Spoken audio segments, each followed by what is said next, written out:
Hi, it's Michelle Fox, and I'm going to do a super quick video on 3 apps that I use all the time, and they are absolutely free, and you're going to love them as much as I do, I promise. One is ColorPicker Online, the other is Bitly, and finally, the last one is Canva. I've already done a tutorial on Canva, but we're just going to refer to that a little bit. So I recently did something on Google Forms. So I'm going to sort of pick up from there. Let's imagine that you have a Google form and you want everything else that, whoever fills this form out, whatever else they see, you want it to be cohesive with this. You want to use the same colors and fonts and that kind of thing. So you can download this picture. I actually created this banner in Canva. And so I have downloaded it. I've got it saved. You can go to a place called ColorPicker. The actual website is imagecolorpicker.com/en. This is the coolest thing ever. As I move this cross around this plus sign, it is telling me the exact hex code for whatever color is exactly on that point, that pinpoint. And as I do, notice that over here, this rectangle will change. This square doesn't change until I make up my mind and tell it, okay, I want to, this is the one I want. So I'll show you what I mean in a second. But also, it gives you a palette. This is, as you start working on your brand, you'll appreciate this more and more. But when you really want to start looking professional and cohesive and have things just have that flow, you understand how important it is to work within a palette. And when that is just given to you, it's just thebomb.com. But okay, so let's say I just got into Image Color Picker. I'm telling it that I want to use my own image, and I'm going to pick up that banner that I had. Hopefully it will let me do that. Oh, no, it's taking me to Lowe's. What's that about? Did it do it? Can I move that? What the heck? Browse or drop image. Maybe it'll be easier just to go to my downloads. I tried dropping it. We're going to go here instead. Okay. So here's the image that I was referring to. This is the color palette that it gives me. Gosh, that's pretty. So, but I can even be more specific than that. Like, let's say that it doesn't have exactly the right shade of purple that I want. I can move around in the flowers until I find the purple that I love. Let's see if there's one that's kind of different from what's on the... Okay, that purple is different. That purple's different from that purple or that purple. Okay, so I stopped there. I clicked my mouse to tell it to save it. And so this is the hex code. This changes because this is wherever my mouse goes, this is constantly in motion. So this is always changing. This will remain static once I make a decision and click my mouse. Thank goodness. Took me a minute to figure that all out. But at some point, you're going to want to choose a color. Look at all the colors. I love purple. So near the plus sign, there's a big circle, and that shows all the colors like within that little dot of an area. Isn't that so fascinating? Like it really zeroes in. And so you can just move the mouse ever so slightly if you don't want that dark purple, but you want the light purple that's a little bit off to the side. And do you see how the rectangle is changing? That's just so cool. I just think this is the coolest thing ever. But okay, so here's how you would use it. So I had decided that I liked this really dark purple because I want to use it as a font color. This is the hex number. Have you heard of Pantone, like Pantone color of the year? Hex numbers are used when you purchase paint. It will definitely be used when you start establishing your brand. And the other information that you use a lot would be the RGB, the red, green, blue components, but we're gonna deal with the hex numbers. But if one thing before we go, I have to show you this too. Let's say there's something in here that you think, oh my gosh, I love this dusty purple. I've got a connection with this dusty purple. I want to like really try to maybe even create my brand around it or something. Let's see what happens. You can get all information about your color. So I went over to the hex number and clicked on it.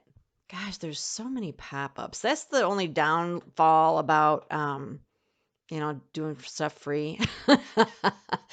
So anyway, so I loved that color, okay? So I double clicked on the square that had that information. So now it's telling me that this is officially called Lily. And then it's giving me more information because depending on the company that you work with, it'll ask for different numbers, but the most common number that will ask for is the hex number. But then get a load of this. It shows you the different shade variations, light to dark, different tints from, warmer to cooler, color combinations that complement. It's so cool. Is that so cool? So, for example, you could say, boom, this is my brand board right here. These are my colors. And I was inspired by that color right there. And those colors were not in oops, they were not in that original lineup. It was because you were inspired by one of the colors and then you got, you drilled down on it, you got more information about it. So that's so cool, is it not? I mean, all right, we don't need that right now. We're going to a different one. Okay, so then let's say that we go into Canva. This is Canva. We've already talked about it, so I'm not going to, belabor the issue. But let's say, so I've got that banner pulled up. This is the banner that I had in my Google form, and now I want to make a Facebook group or something like that. And I want this font, though, to be the color that I just chose. So I can go up here, and this allows me to create a color. And then I go to the hex number, and I paste what I just discovered. Oh, you know what's going to put in that dusty purple, isn't it? Maybe not. Nope, it didn't. It kept the one that I wanted. Okay, that is pretty. So, and then I'll change that one as well. So I just changed it. And even though, like that clock isn't exactly that shade, I like that darker shade and it works because it's part of this color scheme. Is that cool or is that cool? And let's see. Okay, so then in Canva, this is super cool. I don't know if you've noticed this, but if you add a picture, if you use a picture, it will automatically pull up the colors in the photo for you so that you can kind of do what I just did without having to get the hex number and everything. But it's still handy to know how to use that because sometimes I will use backgrounds and this doesn't come up. That doesn't provide that information. I don't know why not. I don't know how they determine when it does and when it doesn't. But so there are just so many cool things about color and font combinations that are available in here. I could go on all day. Let's see. I guess I'll have to use a different banner for that. There's a way to tell it that you want to click everything all at once. And let me see if I can find a good example. So bear with me because that will save you some time. Let's see.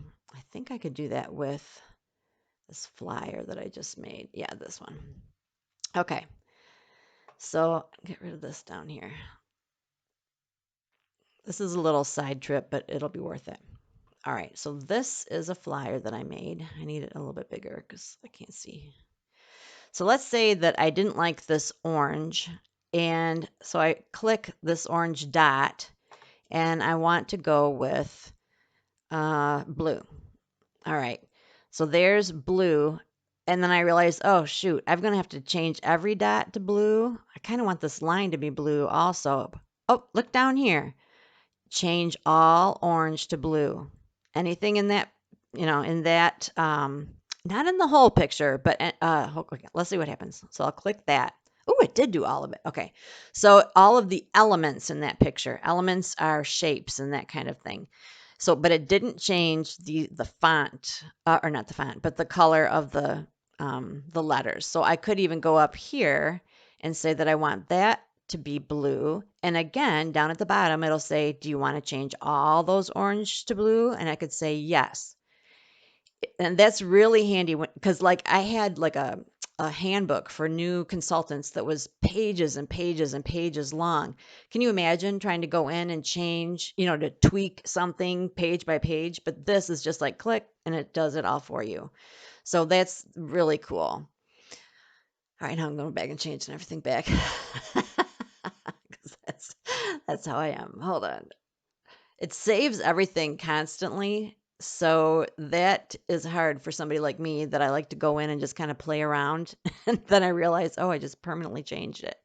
Okay, so we are done playing with the color picker. We're done playing with Canva. And let's say that I want to share this Google form. So I go up here to send. So this is the third and final app that I'm going to share with you. Here's a really long, long link. You have the option of shortening the link, thank goodness, but it's still a complicated combination of letters and numbers. So I can copy that and go to a beautiful place called Bitly.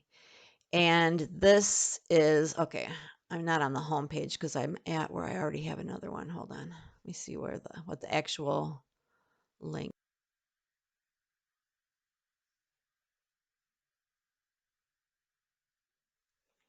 Okay, so now we are going to Bitly.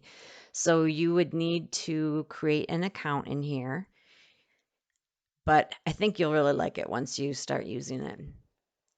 Okay, so I had copied that really long link and I want to create a bit link for it. So I go in this orange rectangle and I paste that crazy long link, and then it gives me this shorter link. But wait, that's not all.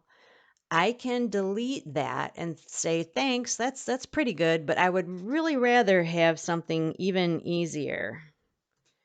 So let's see, Purple Haze. Let's see if that's available. And then I can click Save. I'm afraid to do it because I just now remembered this is a real form of mine. And I've already got a name for it. Anyways, okay, so I can say Purple Haze and click Save, and it will tell me if that's already taken, and then I can choose something else. But typically, I've been able to come up with crazy enough names that my stuff hasn't been taken, so it just saves as that. So from then on, I would just copy this and share that as the link to get to that Google form or whatever. I mean, you can translate any link at all. But what's better about that is that it looks better on the eyes. It's easier for your brain to comprehend, even if you're not typing it in. But if they should happen to have to type it in for some reason, they don't know how to copy and paste or something, it's easier to just look at Purple Haze and type that than all of those letters and numbers. Do you see what I'm saying? So let me get out of here before I forget myself and actually do that. So I've got one.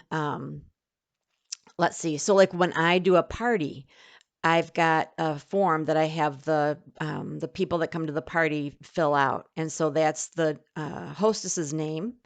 And so I sent them this link. So that was something non-threatening to them because it was the name of their friend.